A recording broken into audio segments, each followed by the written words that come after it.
Hello guys, कैसे हो आप सभी लोग। तो इस वीडियो में हम लोग देखेंगे एचटेट के लिए।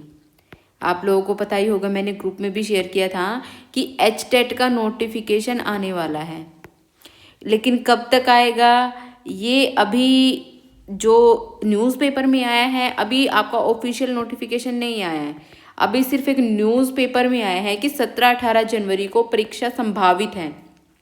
ठीक है, वैसे तो मुझे थोड़ा सा मुश्किल लग रहा है कि 17-18 जनवरी को एस्टेट ये ले लेंगे, क्योंकि अभी तो नोटिफिकेशन भी नहीं आया। नोटिफिकेशन के बाद वैसे तो ये 10 दिन का ही टाइम देते हैं एप्लीकेशन फॉर्म के लिए, एप्लीकेशन फॉर्म देन उसके बाद ये एस्टेट ले ही लेते हैं। मतलब हार्ड टू हार्ड 50 डेज आपको मिलेंगे। ठीक है, या फिर अगर 17-18 जनवरी को ही एग्ज़ाम होता है तो फिर तो आपके पास सिर्फ और सिर्फ 30 डेज ही हैं। ठीक है, तो अभी आप लोग इस टेंशन में भी होंगे कि 30 डेज में कैसे तैयारी करें, ये तो बहुत प्रॉब्लम हो गई है। तो इस चीज़ का हम इस वीडियो में सभी देखेंगे कि हमें किस तरीके से तैयारी करनी है और क्या क्वालिफिकेशन है एस्टेट की, और क्या आगे अगर आप एस्टेट क्लियर करोगे तो कितनी वैकेंसी हैं। इस वीडियो में पर्टिकुलरली मैं PGT-CS के लिए बात करूँगी। ठीक है, जो लेवल 3 का आपका एस्टेट होता है उसकी।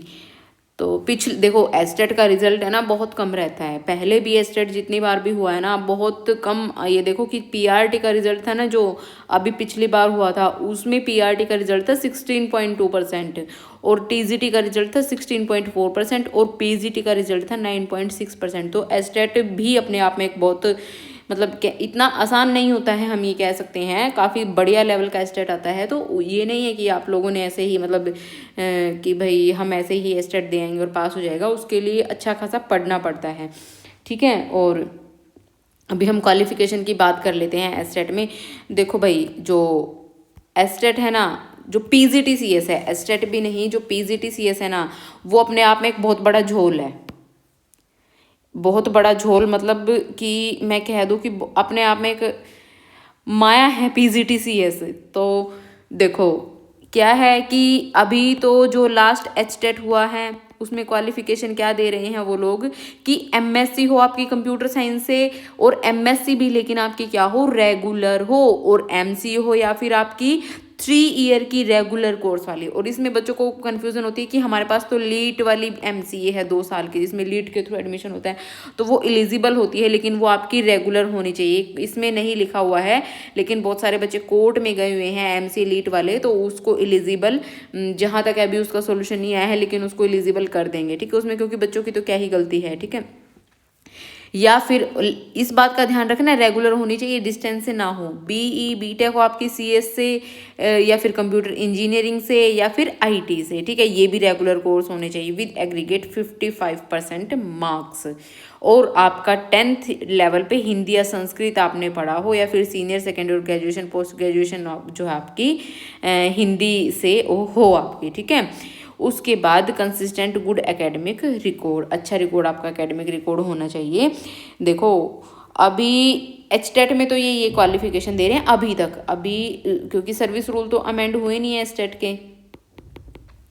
सर्विस रूल्स हैं जो, वो डिपार्टमेंट ऑफ सेकेंडरी एजुकेशन आपका करता है, डायरेक्टरेट ऑफ सेकेंडरी एजुकेशन जो पंचकुला में है, लेकिन वो अभी तक अपडेट नहीं हुए हैं। जो PGT-CS के लिए वैकेंसी आई है ना, PGT-CS के लिए हरियाणा में 1733 पोस्ट हैं। 1733 पोस्ट के जो अभी एग्ज़ाम हुआ था वो कोर्ट में था, कोर्ट की वजह से वो एग्ज़ाम 2 साल तक नहीं हो पाया। ठीक है, उसमें क्या कह रखा है कि भाई BTech और जिन लोगों ने वो चैलेंज कर रखा है नोटिफिकेशन, उन्होंने कहा है कि BTech और BTech को आप क्यों एलिजिबल मान रहे हो, तो UG डिग्री है, PG होनी चाहिए। मतलब उनका कहना है कि MTech को, सिर्फ MTech को मतलब मास्टर्स को आप एलिजिबल करो PGT के लिए। ठीक है, प्लस B.Ed भी होनी चाहिए। तो अभी के लिए तो कोर्ट ने रिलैक्सेशन दे रखी है कि भाई जो ये भर्ती होगी वो तो BTech पे ही होगी, आगे कुछ होगा तो देखते हैं।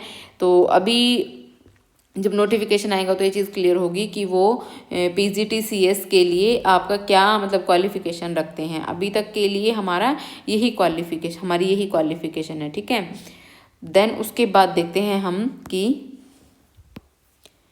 इसमें आप लोगों का जो आप लोगों की जो फीस रहेगी वो कितनी रहेगी, ठीक है। फीस जो रहती है ना एस्टेट के लिए वो रहती है फॉर लेवल 3, हम लेवल 3 की बात यहाँ कर रहे हैं। तो जो SC and PH candidates Haryana के हैं उनके लिए आप लोगों की रहेगी 1200 रुपये ये सभी के लिए है, ठीक है। अगर आप तीनों लेवल के लिए अप्लाई करो, लेकिन आप सिर्फ एक लेवल के लिए अप्लाई करो, जैसे सपोज आप लेवल 3 के लिए अप्लाई करोगे ना सिर्फ, तो आपकी 500 रुपये रहेगी SC और PH के लिए। और जो कैंडिडेट SC और PH को छोड़ करके हैं उनकी रहेगी 1000 रुपीज़। और जो हरियाणा से बाहर के बच्चे हैं उनकी रहेगी 1000। जो हरियाणा से बाहर के बच्चे हैं उनका SC BC में इंक्लूड होगा और PH BC में इंक्लूड होगा, ठीक है। तो जो मतलब हरियाणा से बाहर के बच्चे हैं वो एज जनरल कंसीडर होंगे। सिर्फ SC और PH को जो सिर्फ हरियाणा के हैं उनको फीस में छूट है, सिर्फ 500 रुपये है उनकी जो फीस है, ठीक है। इस बात का ध्यान रखना है। और जो 2 लेवल, जैसे मान लो कोई TGT और PGT दोनों के लिए अप्लाई करा तो फिर ये फीस क्राइटेरिया रहेगा। अगर आप PRT TGT PGT तीनों के लिए अप्लाई करो तो देन ये आपका क्राइटेरिया रहेगा फीस का, ठीक है। उसके बाद हम देख लेते हैं कि एग्ज़ाम में पूछा क्या क्या जाता है, ठीक है। एग्ज़ाम में जो आपका पूछा जाएगा, सबसे पहले आता है आपका चाइल्ड डेवलपमेंट एंड पेडागोजी, ये आती है 30 मार्क्स की, ठीक है। उसके बाद आपका लैंग्वेज सेक्शन आएगा। लैंग्वेज सेक्शन में 15 क्वेश्चन आपके हिंदी के रहेंगे, 15 क्वेश्चन आपके इंग्लिश के रहेंगे। 30 नंबर की होती है ये। और ये इजी नहीं होती, काफ़ी बढ़िया लेवल की होती है। बहुत सारे बच्चे होते हैं कि यहाँ पे 10-10 स्कोर कर पाते हैं, तो अच्छी लेवल की जो है हिंदी इंग्लिश आती है। देन उसके बाद आएगा जनरल स्टडीज़। जनरल स्टडीज़ में जो आता है 10 नंबर की आपका आएगा क्वांट मतलब मैथ, 10 नंबर की आएगी रीजनिंग और 10 नंबर की आएगी हरियाणा जी के, ठीक है। तो ये आपका टोटल 30 हो गया है। देन उसके बाद सब्जेक्ट जो भी, जैसे आप CS के स्टूडेंट हो तो CS में 60 मार्क्स का आपका क्या आएगा, 60 मार्क्स में आपका आएगा कंप्यूटर साइंस आपका सब्जेक्ट। जो सब्जेक्ट से, जिस भी सब्जेक्ट से आप हो वही आपका सब्जेक्ट आएगा। और क्राइटेरिया क्या रहता है, क्वालिफाइंग जो क्वालिफाइंग क्राइटेरिया है वो है जनरल कैंडिडेट है जो उनके लिए रहेगा 60%। आप बाहर किसी अदर स्टेट से हो, चाहे आप SC हो, चाहे आप OBC हो, चाहे ST हो, कोई भी कैटेगरी से हो, आप हरियाणा में एज जनरल कंसीडर करे जाओगे। और जो हरियाणा के जनरल के बच्चे हो तो है ही जनरल, और प्लस OBC।